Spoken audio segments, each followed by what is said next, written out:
ಅಭಿವೃದ್ಧಿ ಕಾಮಗಾರಿಗಳ ಲೋಕಾರ್ಪಣೆ.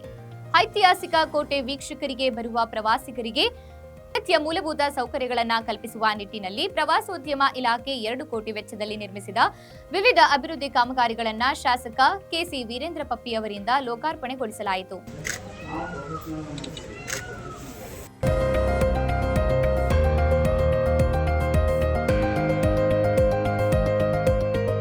ಕೋಟೆ ಮುಂಭಾಗದಲ್ಲಿ ಪ್ರವಾಸಿ ಮಾಹಿತಿ ಕೇಂದ್ರ, ಪಾರ್ಕಿಂಗ್ ಸೌಲಭ್ಯ, ಲಗೇಜ್ ಕೊಠಡಿ, ಕುಡಿಯುವ ನೀರಿನ ಸೌಲಭ್ಯ, ಪ್ರವಾಸಿಗರಿಗೆ ವಿಶ್ರಾಂತಿ ಕೊಠಡಿ, ಮಹಿಳಾ ಮತ್ತು ಪುರುಷ ಸ್ನಾನಗೃಹಗಳು ಹಾಗೂ ಶೌಚಾಲಯಗಳನ್ನು ನಿರ್ಮಿಸಲಾಗಿದೆ.